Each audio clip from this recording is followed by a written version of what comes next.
Saludamos a la ministra del Interior. Bienvenida, ministra. Buenos días. Ministra, ¿Cómo le va? Siempre un gusto estar aquí y charlar con usted. Gracias por la gentileza. ¿Cómo evaluamos el discurso del señor presidente de la República? Mire, yo creo que el presidente hizo una especie de parteaguas, es decir, hasta aquí hay conquistas importantes, incluso usó la frase hay que dar la vuelta a la página, no podemos permitir que el pasado se convierta en un destino, se ha revisado el pasado, hemos dicho lo que hemos dicho sobre el pasado y ahora vamos por el futuro. Ya, ahora sí ya no hablamos del pasado. Creo que ese es tal vez como la marca más importante que se señaló ese día.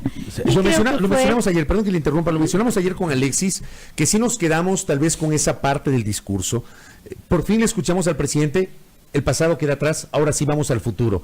¿Así va a ser en los siguientes 2 años? Así va a ser. Me parece que eso es lo que ha marcado el presidente con mucha claridad a propósito de su discurso. Ha dicho, bueno, ya, porque por supuesto tiene sentido el evaluar cómo están las cosas, el revisar, además con lo que ha sucedido en estos 2 primeros años, el reparar, el reconciliar, porque todo eso me parece también era parte de los pendientes, pero están creadas las condiciones para mirar al futuro en términos de acuerdos políticos, institucionales, para mirar al futuro en materia de reactivación económica, de empleo, para mirar al futuro porque hay confianza nacional e internacional para enfrentar una situación económica compleja, para mirar al futuro porque las decisiones políticas más difíciles ya se han tomado. Creo que ese es el mensaje global del discurso, ¿no es cierto? Vamos por el futuro y la prioridad del gobierno, como lo dijo el presidente en el informe a la Nación, es el empleo, la economía y las oportunidades. Me parece que en una mirada general ese fue el gran anuncio del informe a la Nación. Y por supuesto lo que es natural, dar algunos datos, dar algunas cifras, dar algunos planes. ¿Cifras equivocadas en algunos casos, ministra? No creo que equivocadas, de hecho me gustaría que me pregunte cuáles, sí, porque aquí tengo algunos datos básicos. A ver, perfecto, vamos viendo las cifras. Por ejemplo, Ecuador chequea, Ecuador chequea sacó algunas cifras, los sigo y los reviso. Por ejemplo, Ecuador chequea decía más o menos la cifra sobre el financiamiento del Plan Prosperidad. Y decía, sí es cierto, en el Plan Prosperidad se obtuvieron 10.200 millones de dólares para el plan, pero no se han publicado las condiciones. El día de ayer el Ministerio de Finanzas puso una notita, creo que solamente fue un tuit, no sé si también les dirigió una carta, en donde les decía, está desde hace varios meses publicado todo el tema del Fondo Monetario y de las multilaterales, están publicados en la página web, aquí ustedes pueden verificar la página y la fecha de publicación, tanto así que Ecuador Chequea luego hizo, no sé si una corrección o un nuevo tuit, en donde aclaraba que todo está publicado desde tal fecha.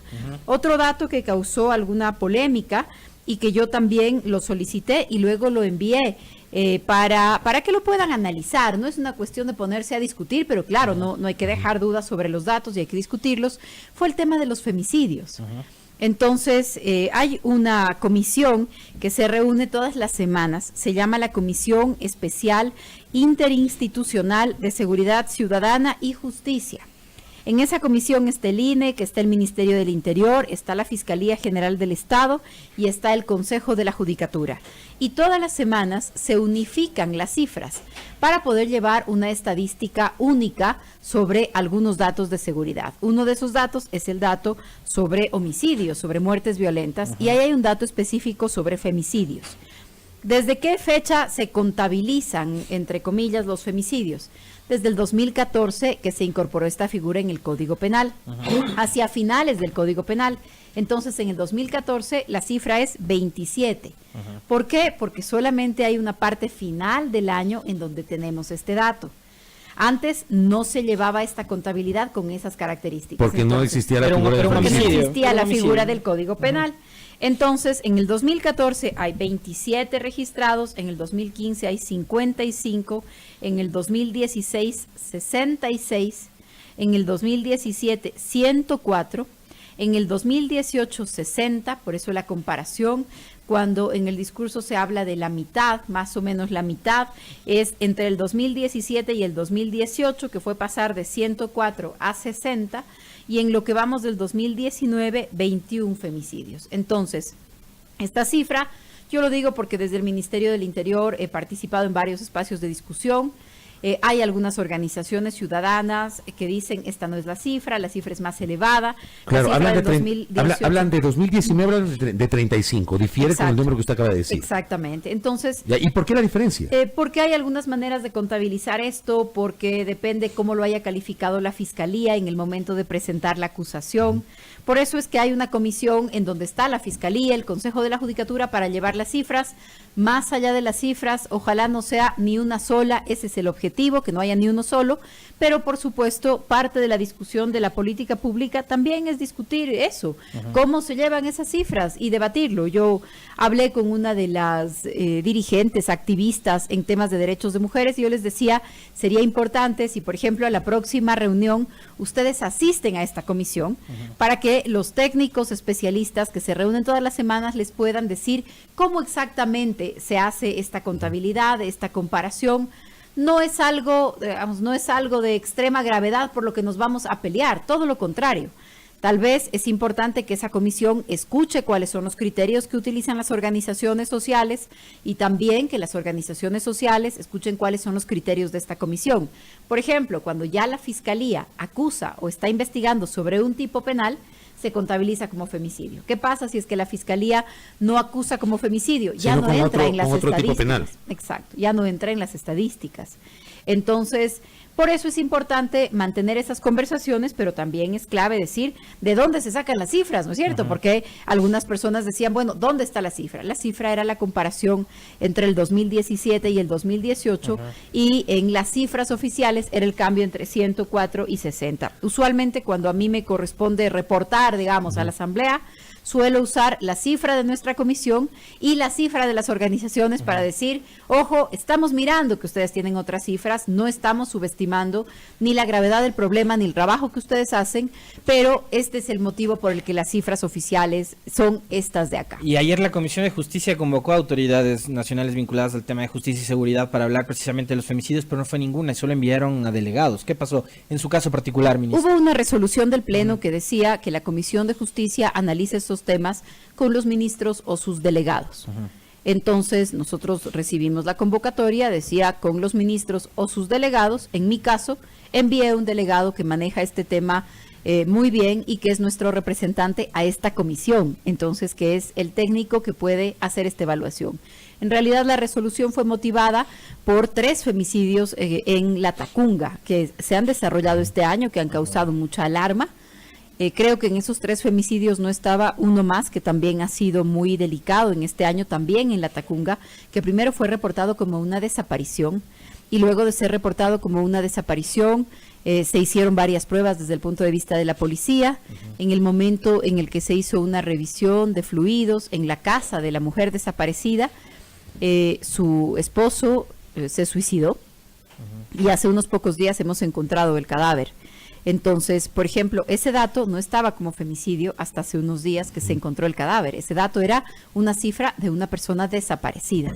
Ahora tenemos ese dato, se ajusta en la comisión. Ese, por ejemplo, no estaba considerado todavía en la resolución del Pleno. Lo de ayer no se considera que lo de ayer fue un desaire del gobierno, porque resulta que la comisión no se desarrolló, decidieron los legisladores suspender porque consideraron que la comisión fue desairada por las autoridades del gobierno. Pero no solo el gobierno, sino estaba también convocada la fiscal y la presidenta de la Judicatura. Yo incluso conversé con la presidenta de la comisión la semana pasada porque cuando nos llegó la invitación el día viernes, yo le dije, del viernes al lunes no alcanzo a cambiar toda la agenda, coordinemos con un poco más de tiempo la asistencia, y cuando de mi equipo se comunicaron con la Secretaría de la Comisión, en efecto me dijeron, la resolución dice ministros o sus delegados, el Pleno resolvió que podían asistir delegados, no se nos ocurría pues que la Comisión iba a tener un criterio diferente al votado por el Pleno, de ninguna manera sería un desaire. Yo he asistido varias veces a la Comisión de Justicia, lo que sí le puedo decir es cuando una invitación es de viernes a lunes, es un poco más complicado cambiar compromisos que uno tiene durante todo el tiempo, y por eso siempre intentamos coordinar de mejor manera los calendarios con las comisiones, pero insisto, el Pleno tenía una resolución que decía ministros o sus delegados. Entonces, Ministra, en algún momento cambiaron de opinión, con gusto asistiremos, ojalá con cierta anticipación las invitaciones. Ministra, ¿qué pasó con respecto a la emergencia en el sistema de rehabilitación social? Se la decreta la semana pasada, era algo sobre lo cual el doctor Ernesto Pazmiño venía insistiendo que tenía que ser una decisión política que adopte el Ejecutivo para tratar de solventar o de dar solución a todos los problemas por los que atraviesa el sistema carcelario, pero resulta que en las últimas horas siguen los asesinatos al interior de las cárceles.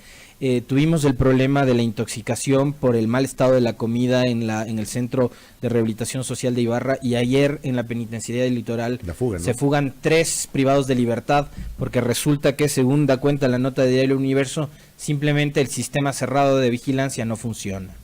Sí, hay algunas cosas para las que sirve la emergencia y otras cosas para las que no sirve la emergencia. Entonces, por ejemplo, ¿para qué sirve la emergencia? Para hacer una contratación directa que nos permita ampliar el servicio de agua potable para la Tacunga. La Tacunga es una cárcel para 5,000 personas que con administrativos, guardias, puede llegar a albergar de manera normal 6,000 personas. Es una ciudad. Y que tiene agua para 2,000 y pico, para 3,000. Entonces, ¿para qué sirve la emergencia? Para hacer una contratación que nos permita resolver, para asignar recursos y hacer una contratación, por ejemplo, para resolver el tema de agua potable. Para eso sirve la emergencia. ¿No estuvo bien planificada cuando se la construyó? Y hay unos modelos de cárcel, hay un modelo penitenciario en el país que uno puede criticar, que yo en mi tiempo lo hice cuando estaba incluso en la Comisión de Justicia y se discutía el Código Penal, pero hoy día criticarlo no soluciona nada, hoy día hay que resolverlo.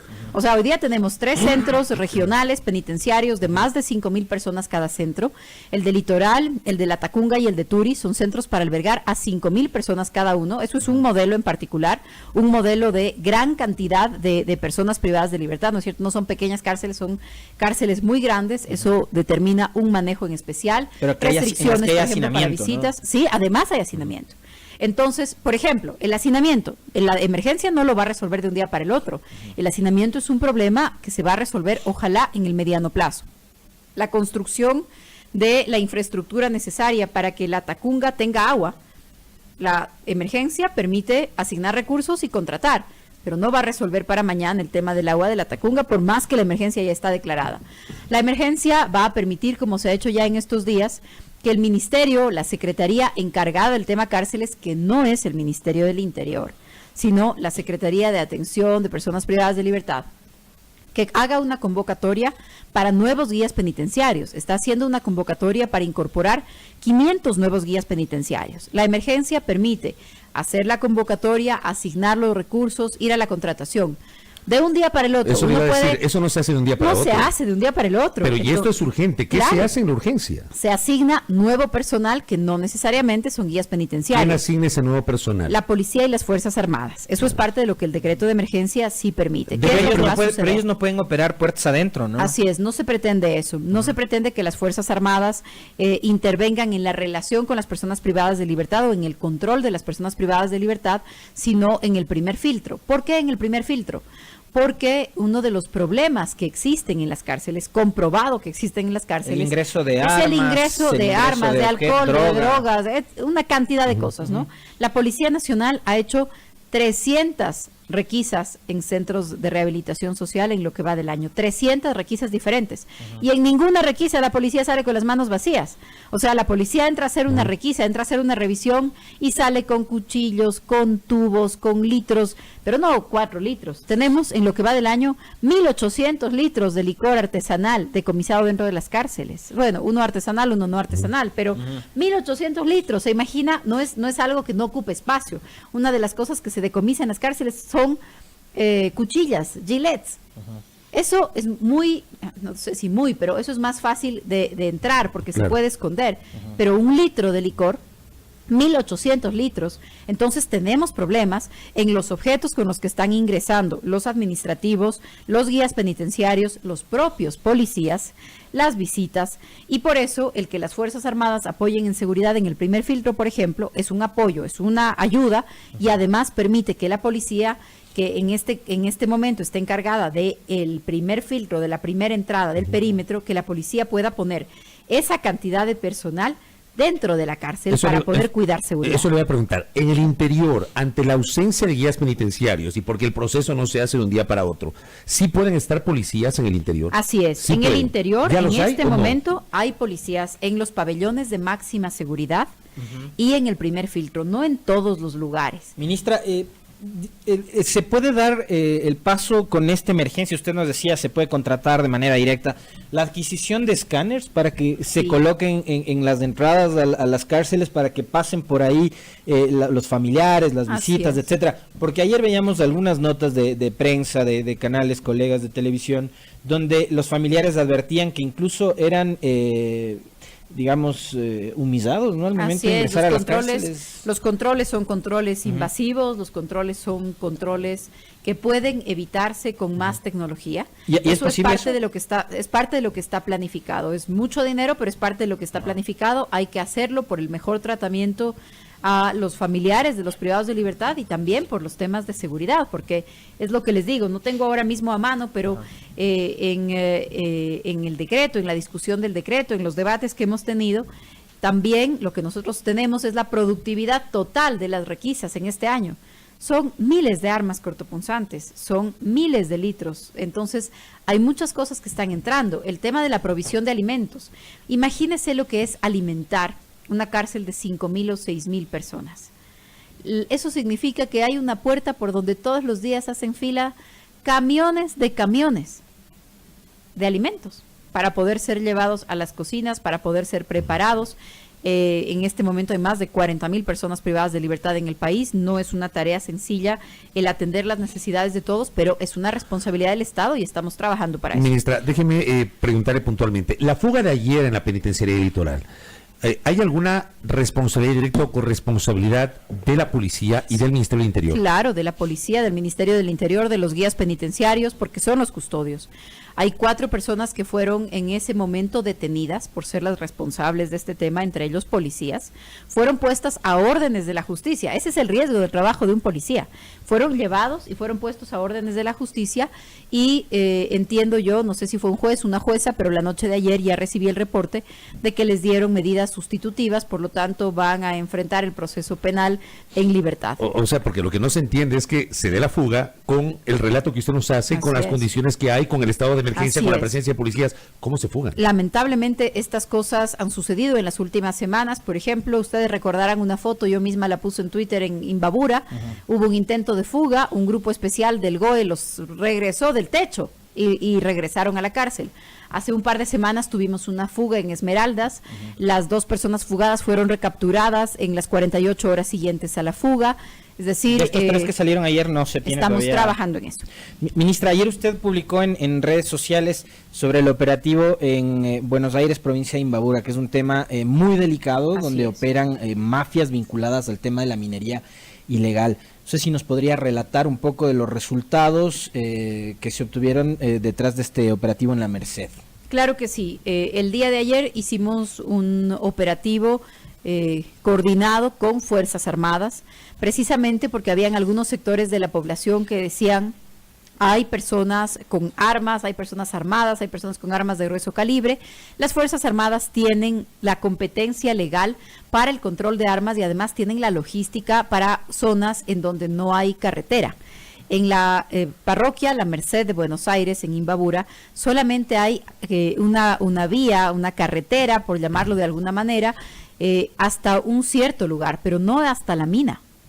Hasta el lugar en donde se está haciendo explotación ilegal de minerales, hasta ese lugar no hay una carretera en donde se pueda acceder de manera regular. Entonces, las Fuerzas Armadas tienen la logística para el acceso, tienen competencia de armas. El día de ayer ingresaron 100 oficiales y personal de las Fuerzas Armadas, y la policía está permanentemente en la zona.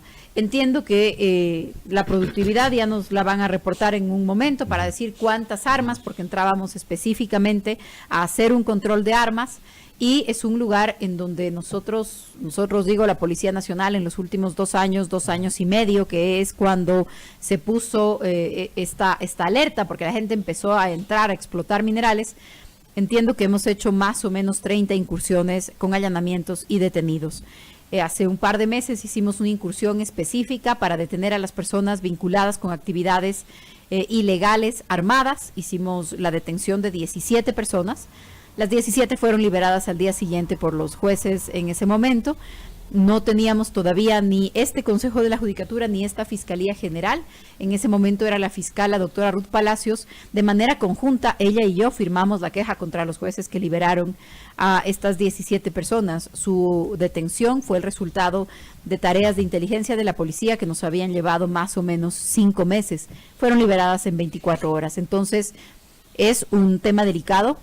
Ni hemos abandonado ni pensamos abandonar la zona. La policía está ahí todos los días. ¿Solo policías o también militares están en la zona? La policía está todos los días, los militares entran en determinados momentos. O sea, si hay apoyo de los militares, Sí. ahí hay una coordinación con Fuerzas Armadas. Hay una coordinación y creo que ambos, tanto policía como militares, podemos hacer un mejor trabajo también. Ministra, déjeme rápidamente retomar el tema anterior con una precisión, el papel de Fuerzas Armadas, porque me dio la impresión que la semana anterior una especie de polémica entre la postura de María Paula Romo y la del general Osvaldo Jarrín, ministro de Defensa, respecto del ámbito de acción de los militares.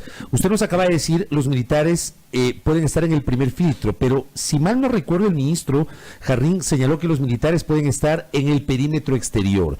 ¿Cómo mismo es el tema de los militares? Sí, luego, la semana pasada, el ministro Jarrín dio una rueda de prensa para comentar una operación muy importante que se hizo con cooperación internacional, con coordinación internacional, y que permitió la captura de 23 personas y 3 toneladas de droga. En esa conferencia de prensa, el ministro Jarrín, al ser interrogado sobre este tema, habló de lo del perímetro de las cárceles y en la tarde, luego de esto, teníamos planificada una reunión de seguridad con el presidente de la República. Incluso hicimos un recorrido junto con el ministro Jarrín y el presidente. En esa reunión volvimos a tratar el tema. La preocupación del ministro Jarrín, y yo la entiendo, era que Fuerzas Armadas no pueden encargarse de la seguridad de PPLs, no deberían estar en contacto con PPLs. Esa no solamente es una postura que tiene que ver con nuestras convicciones, la del presidente, la del ministro Jarrín, la mía, sino con las competencias de los militares. Esa tarde, a propósito de la reunión, aprovechamos para presentarle al ministro Jarrín lo que ya se le había presentado al Comando Conjunto, que es la estrategia diseñada por Policía para que Fuerzas Armadas no esté en el control de PPLs, sino en los filtros. En el primer filtro, porque hay más de un filtro, y eso al ministro Jarrín le pareció interesante, importante. En el primer filtro, no más allá del primer filtro. No más allá del primer primer filtro y perímetro exterior. Sí, pero si mañana pasado se fuga, vamos a suponer este escenario, se fuga un privado de libertad y resulta que un militar lo avista, puede disparar. ¿Está facultado para eso? Sí. Dentro de sus atribuciones. En ninguno de los casos, y esto creo que es importante. O sea, le pongo un escenario hipotético que puede ocurrir. En ninguno de los casos, en el caso de Fuerzas Armadas, estarían solamente militares. Cuando también hacemos, policías. Sí, al menos hay un pequeño grupo de policías. ¿Por qué? Porque la policía está facultada para hacer detenciones. Porque la policía tiene un sistema. Le mostrábamos al presidente justamente el día que salimos con el ministro Jarrín, tiene una aplicación en su celular la policía, en donde cuando a usted le preguntan, deme su cédula, deme sus papeles, quiero verificar su identidad, con su nombre, con su cédula, con la placa del auto, si es que se está deteniendo un auto, incluso en lugares en donde la policía no tenga competencias de tránsito, la policía puede saber si es que usted tiene una boleta de captura, si es que usted tiene pendiente una orden de aprehensión por un juicio de alimentos, si es que el carro ha sido reportado como robado, si es que el carro ha estado involucrado en un accidente. Entonces, este tipo de control es un control que tiene solamente la policía. Por eso, siempre cuando hay una operación coordinada, es importante que la policía esté ahí, porque tiene facultades diferentes. Pero es la policía la que, por ejemplo, en el caso hipotético que le planteo, la policía sí puede utilizar un arma, eso se entiende. Mi pregunta es, ¿un militar puede hacerlo? Sí, también pueden hacerlo en los lugares en donde están facultados. Bueno. En este momento hay 11 militares que están procesados por haber hecho uso de la fuerza en la zona norte, precisamente disparando a una persona que se negó a detenerse después de la orden de control de un militar. Entonces, sí, por supuesto, policías y militares tienen reglas para usar sus armas, tienen reglas para usar la fuerza, pero están facultados a hacerlo. Pasando revista al tema político, ministra, porque usted también es encargada del ámbito de la política. ¿Hay un acuerdo y hay un cogobierno entre el presidente Moreno y Guillermo Lasso? Hay un acuerdo legislativo con 4 bancadas de la Asamblea Nacional. Ese acuerdo legislativo incluye a la bancada de Creo, al BIN, al BADI y al Movimiento de Gobierno. Ese es el acuerdo que hay. También hay un acuerdo nacional en marcha, en donde hay mesas que están tratando el tema de democracia, anticorrupción, y están participando 21 organizaciones políticas del país, 21 organizaciones políticas de carácter nacional, y nadie dice, pues, hay un acuerdo entre todos esos dirigentes y el presidente Moreno. No, lo que hay son unos puntos mínimos de consenso, hay unos puntos mínimos y la buena fe y la buena voluntad de ponernos de acuerdo sobre lo que interese al país, sin que eso signifique ignorar nuestras diferencias. Nosotros estamos claros que el gobierno, el movimiento de gobierno, tiene algunos aliados más cercanos, ideológicos, programáticos, pero incluso con quienes tiene diferencias por ser sectores de oposición, como el caso del Movimiento Creo, como el caso del Partido Social Cristiano, como el caso de otras organizaciones políticas. Incluso con ellos tenemos nosotros la certeza de que vamos a poder llegar a acuerdos para muchos temas en la Asamblea Nacional, por ejemplo. Los temas anticorrupción, esperamos que todo el mundo vote las normas anticorrupción. Las normas de reactivación productiva, esperamos que todo el mundo vote las normas de reactivación. La reforma laboral, polémica. La reforma laboral, seguramente no todas las personas votarán esas, pero esperamos tener mayoría para aprobar las reformas laborales y tributarias cuando corresponda. Lo que pasa es que le pregunto esto porque mucha gente vincula ya en este momento a Creo como parte de un cogobierno, y que ustedes están entregados al sector empresarial y a la banca. Mire, hace un mes decían el gobierno cogobierna con el Partido Social Cristiano. Claro, el mismo Lasso decía eso. Entonces, no se trata de cogobernar entre dos personas. No es eso. Es una manera de simplificar el debate político. Mire usted, el movimiento de gobierno, el gobierno no tiene por sí solo mayoría en la Asamblea Nacional. Sí, estaba claro que había que hacer un acuerdo. Con quien quiera que vote una ley, le van a decir, está cogobernando con alguien. La ley de comunicación.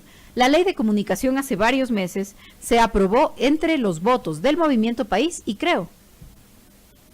Nadie más, ningún otro sector votó. Es la ley con menos votos de todo el periodo. Es una ley que se alcanzó con menos votos que la elección de César Litardo. El tema es que, a ver, había que hacer un acuerdo, sí. Yo estoy totalmente, a ver, yo y el estoy acuerdo totalmente claro. Está escrito con unos puntos el programáticos. ¿Con quiénes se hizo el acuerdo? Ese es el tema. Con quien esté de acuerdo. Y si están de acuerdo con de unos que puntos, en teoría tengan contradicciones ideológicas o políticas. Y las van a tener y las siguen teniendo, porque eso no significa que se diluyan las contradicciones. Pero si logramos identificar 10 puntos en los que estamos de acuerdo entre 4 sectores en la Asamblea Nacional, entonces ahí está el acuerdo, y es un acuerdo que está sobre la mesa, un acuerdo que ha sido felicitado, reconocido por muchos sectores del país, y que lamentablemente tenemos muchos años de tener una lógica política diferente, pero son acuerdos que se construyen en el Consejo Municipal, de lo contrario no se habría podido nombrar vicealcalde. Son acuerdos que le tardaron 48 horas al alcalde de Cuenca, lo hemos seguido por las noticias, ¿no es cierto? Que el primer día no se logra nombrar vicealcalde porque no se construye una mayoría. Son acuerdos que hay que construir en cada comisión de la Asamblea Nacional. A mí me sorprende que conocedores y seguidores de la política, como es su caso, se escandalicen por un acuerdo escrito con puntos sobre la mesa entre 4 organizaciones políticas en la Asamblea. O sea, yo no me escandalizo, pero claro, hay que poner las cosas en contexto, yo le insisto. Porque, por ejemplo, en algunas comisiones, había que hacer un acuerdo, de acuerdo. El Partido Social Cristiano ha votado con asambleístas de la Revolución Ciudadana, y usted no dice, uy, ya se ha puesto de acuerdo Rafael Correa con nos sorprendimos, claro. Pero no dice usted, hay un cogobierno. Nos sorprendimos cuando Marcelo Lin y Byron Vaz y Verónica Arias votaron por Tayano. Creo que nos sorprendimos. Entonces, esa es mi pregunta. ¿Y este acuerdo puede haberle pasado factura al presidente hoy, según encuestadoras de orillas distintas, porque hay gente que dice, es que Perfiles trabajó y Paulina Recalde trabajó con Correa y tal, pero datos que no tienen nada que ver con el correísmo también le da cifras de aceptación y de aprobación bastante bajas al presidente Moreno y al gobierno. El presidente y el gobierno ha pagado el costo político de decisiones muy complejas. Si usted me pregunta, la decisión más complicada que ha tomado es un acuerdo legislativo entre 4 bancadas, no, para nada. La decisión probablemente de mayor costo político tuvo que ver con focalizar el subsidio a los combustibles. Esa es una decisión delicada, esa es una decisión que tiene costos.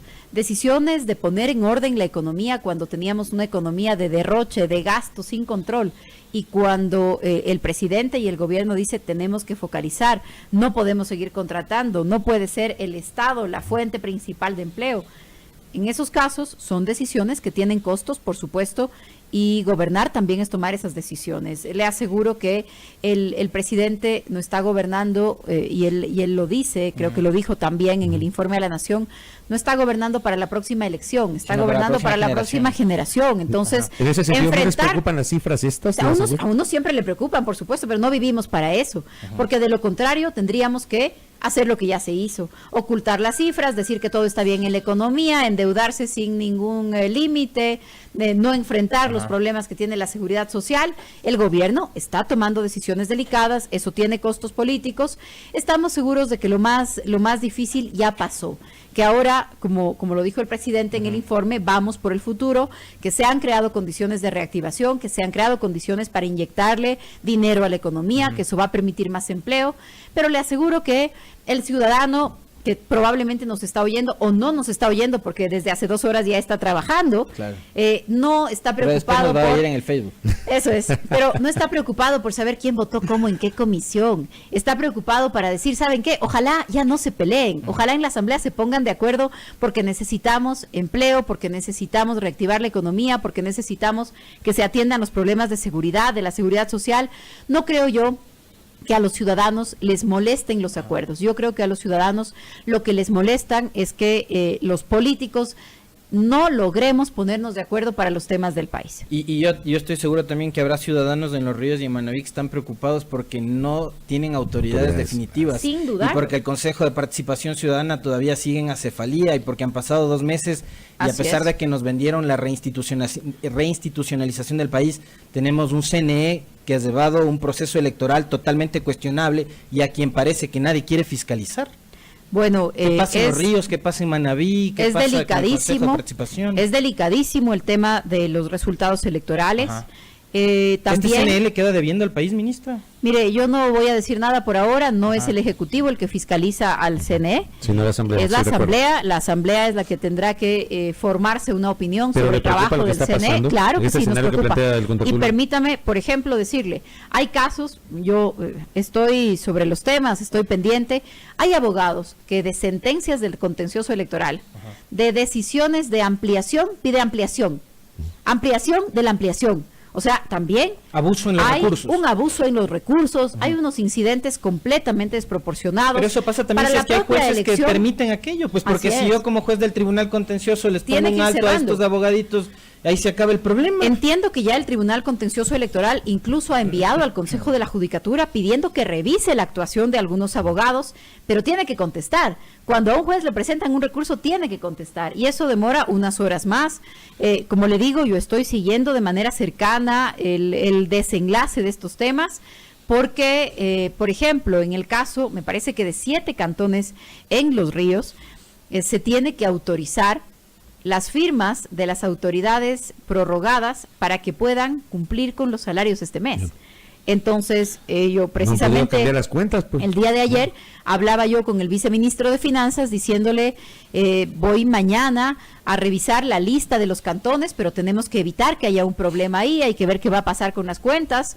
Entiendo yo que en unos 10 días más estará resuelto todo el tema, pero sin lugar a dudas es un tema de preocupación y de atención de lo que yo conozco. Le digo, lo sigo con atención, tiene repercusiones. De lo que yo conozco, en unos días más el tema estará saldado, pero no deja de ser una preocupación. Ministra, gracias por Muy amable, ministra, gracias. A ustedes, muchas gracias siempre. María Paula Romo en nuestros micrófonos, ministra del Interior, 7:41.